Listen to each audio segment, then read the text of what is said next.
भिलनी महातपस्विनी शबरी जा को नाम, मतंग मुनि कह कर गए तो हे मिलेंगे राम।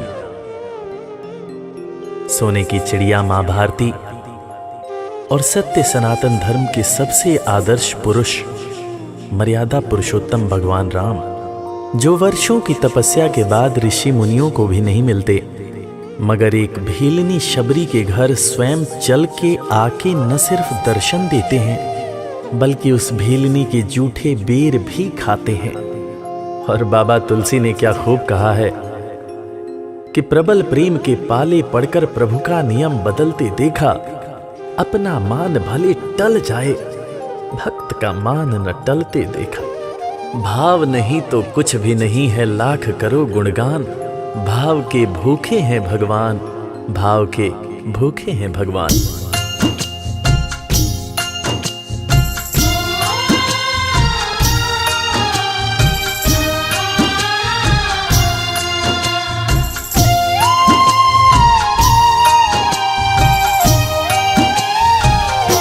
भाव के भूखे हैं भगवान, भाव के भूखे हैं भगवान, भाव के भूखे हैं भगवान, भाव के भूखे हैं भगवान।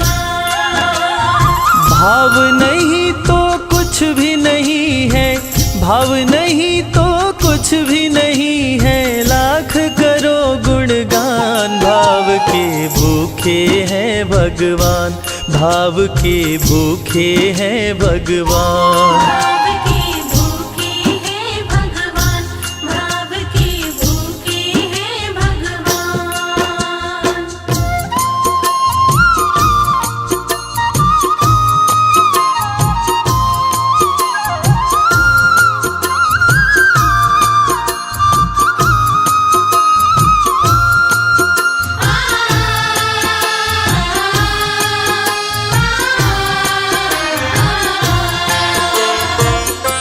एक थी शबरी भक्तन, न्योछावर करके तन मन, मतंग मुनि के संग में करती थी प्रभु का कीर्तन।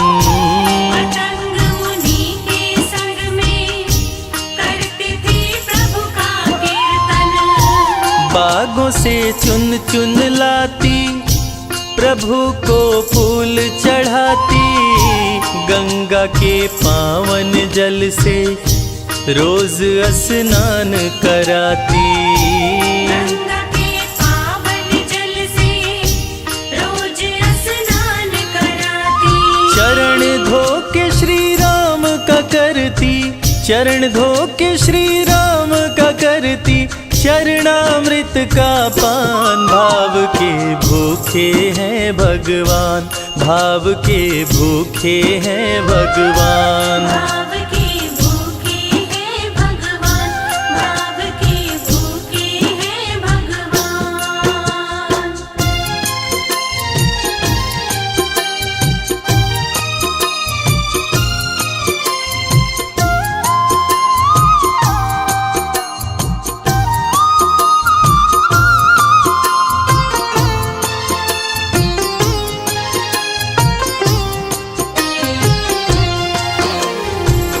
धैर्य एक ऐसा प्रसाद है जो इंसान को महान बना देता है। मतंग मुनि मां शबरी से कह गए कि शबरी तेरे दरवाजे राम जरूर आएंगे, और शबरी ने 10,000 साल तक प्रतीक्षा किया। शबरी को देखने वाले न सिर्फ उसे पागल कहते थे बल्कि कहते थे, ये कौन दिखात कुटी मां नारी ते उतजाती है मूद भरी, छिन भीतर बाहर होत छिना सुख सो नहीं बैठत एक घड़ी, यही के तन में कछुपीर भई ये वियोगिन मानस माहि जरी, अब जान पड़ी रघुनाथ के प्रेम की मूर्ति रूप ये है शबरी। मतंग शबरी को बताए, बहु भांति समझाए, सबर कर कुछ दिन शबरी, मिलन के दिन अब आए। सबर कर कुछ दिन शबरी, मिलन के दिन अब आए। राम जी तुमसे मिलेंगे मेरी कुटिया में आकर, शबरी को धैर्य बंधा कर समाधि लिए गुरुवर। शबरी को धैर्य बंधाकर समाधि लिए गुरुवर। राम नाम में लीन हो गई, राम नाम में लीन हो गई, गुरु से पाकर ज्ञान। भाव के भूखे हैं भगवान, भाव के भूखे हैं भगवान। भाव के भूखे हैं भगवान, भाव के भूखे हैं भगवान।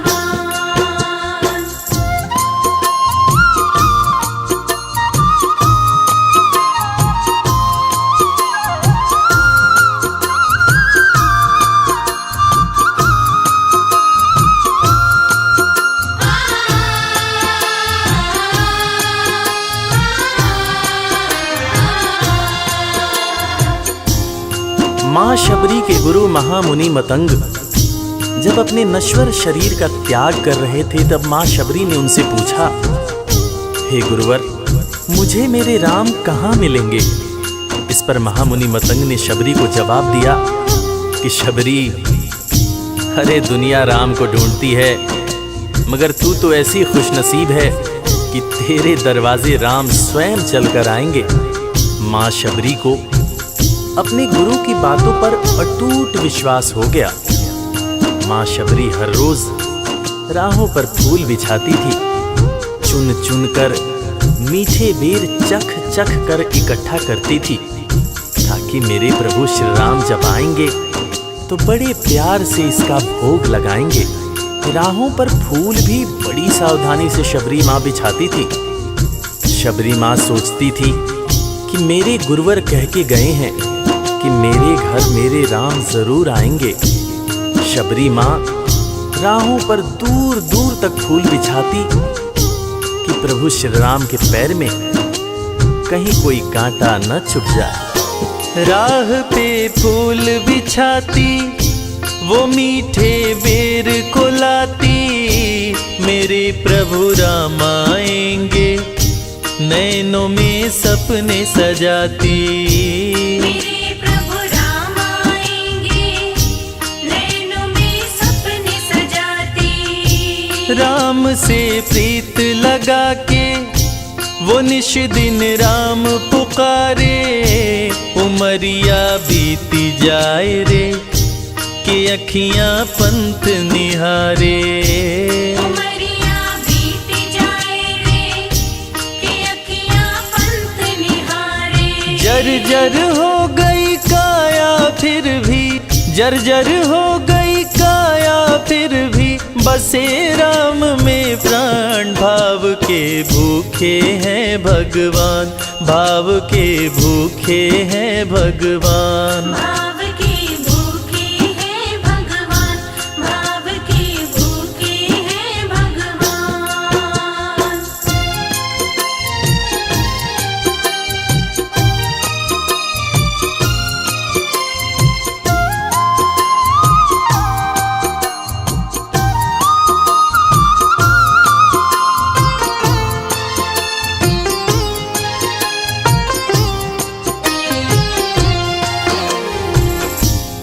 समय समय के साथ बीतता गया। माँ शबरी अब बूढ़ी हो गई। माँ शबरी की उम्र जैसे जैसे बढ़ती गई, प्रभु श्री राम के प्रति उसका प्यार और भी ज्यादा गहरा होता गया।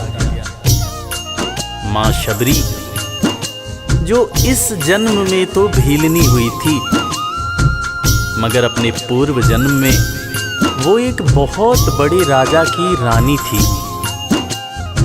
प्रयागराज, जहां पर कुंभ का मेला लगता है, एक बार वो अपने राजा के साथ उसी कुंभ के मेले को देखने पहुंची।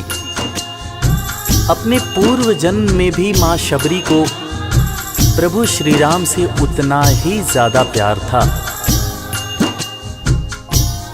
उस वक्त रानी ने अपने पति से ये इच्छा जताई कि मैं बाहर जाकर संत महात्माओं के साथ भजन कीर्तन करूंगी, जिस पर उसके राजा पति ने ये कहकर मना कर दिया कि एक महारानी को इस तरह के छोटे लोगों के साथ बैठना शोभा नहीं देता। ये बात महारानी के हृदय में चुभ गई। महारानी ने गंगा के पानी में जाकर अपने प्राण त्याग दिए और ईश्वर से कहा, हे मेरे प्रभु, हे मेरे राम, इस जन्म में तो आपने मुझे बहुत खूबसूरत बनाया है, अगले जन्म में चाहे मुझे कुरूप बना देना। इस जन्म में आपने मुझे उच्च कुल में जन्म दिया है, अगले जन्म में चाहे तो मुझे भीलनी बना देना, मगर हे प्रभु, मेरा अगला जन्म जब भी हो मुझे ये सौभाग्य जरूर देना कि मैं तुम्हारे नाम को जपूं, मैं तुम्हारा नाम लूं, मुझ पर कोई बंधन न हो। वो राजकुमारी अगले जन्म में माँ शबरी बनी, वही माँ शबरी जो कुटिया में प्रभु श्री राम की राह देख रही थी। वो सुंदर आसन लगा के स्वच्छ कुटिया को सजा के राह आंचल से बुहारे प्रभु का ध्यान लगा के। राह आंचल से बुहारे प्रभु का ध्यान लगा के। और ना अब तड़पाओ राम मेरे, आ भी जाओ दरस बिन शबरी व्याकुल, राम मेरे दरस दिखाओ। दर्श बिन शबरी व्याकुल, राम मेरे दर्श दिखाओ। दरस की आस लगी मेरे प्रभु जी, दरस की आस लगी मेरे प्रभु जी, पूर्ण करो अरमान। भाव के भूखे हैं भगवान, भाव के भूखे हैं भगवान। भाव के भूखे हैं भगवान, भाव के भूखे हैं भगवान।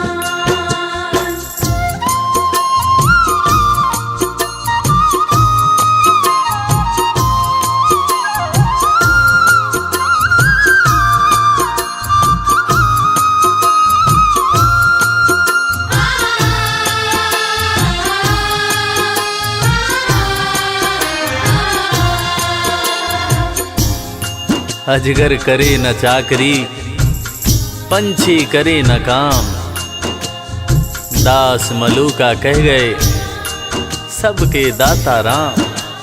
और हम सबके परम पूज्य बाबा तुलसीदास ने रामचरितमानस में भी कहा है, राम से बड़ा राम का नाम। और यही काम माता शबरी दिन रात कर रही थी। बस वो एक ही बात बार बार बोले जा रही थी कि मेरे राम आएंगे, मेरे राम आएंगे। वो हर वक्त हे राम बोलती रहती थी। प्रभु श्री राम जब अपने भाई लखन के साथ माता सीता की खोज में वन में दर दर भटक रहे थे तो उनके कानों में ये आवाज गूंजी। उन्होंने अपने भाई लखन से कहा, प्रिय अनुज, ध्यान से सुनो। मेरी एक माता है जो वर्षों से मेरी प्रतीक्षा कर रही है। मैं भी अपनी माता को देखने के लिए बहुत व्याकुल हो रहा हूं। चलो अनुज, माता शबरी की कुटिया में चलते हैं। प्रभु श्री राम माता शबरी की कुटिया में आते हैं। माता शबरी की नजर जब प्रभु श्री राम के ऊपर पड़ती है तो माता की आंखों से खुशियों के आंसू धारा प्रवाह बहने लगते हैं। माता शबरी रो रो के कहने लगती है, मेरे राम आप आ गए, मेरे राम आप आ गए। आंसू भरी आंखों से माँ शबरी प्रभु श्री राम और वीर लखन को देखे जा रही थी। दोनों हाथों को जोड़कर दौड़े दौड़े माँ शबरी ने प्रभु श्री राम के पैर पकड़ लिए और कहने लगी, मेरे राम, मैं तो 2 जन्मों से आपकी प्रतीक्षा कर रही थी। लोग मुझे पागल बुला रहे थे। मेरे गुरुदेव ने मुझसे कहा था कि शबरी, राम लक्ष्मण के साथ एक दिन तेरी कुटिया में जरूर आएंगे, जरूर आएंगे। राम संग लखन को आते, देखी प्रभु को मुस्काते, प्रभु के पास में आई, कुटिया से दौड़ लगाते। प्रभु के पास में आई, कुटिया से दौड़ लगाते। राम से मिलन हुआ जब, तो शबरी सुध बुध खो गई, प्रभु के पाँव पकड़ के भाव में विह्वल हो गई। प्रभु के पाँव पकड़ के भाव में विह्वल हो गई। खुशी के आंसुओं से पग धोए, खुशी के आंसुओं से पग धोए, भक्त न शबरी समान, भाव के भूखे हैं भगवान, भाव के भूखे हैं भगवान। भाव के भूखे हैं भगवान, भाव के भूखे हैं भगवान।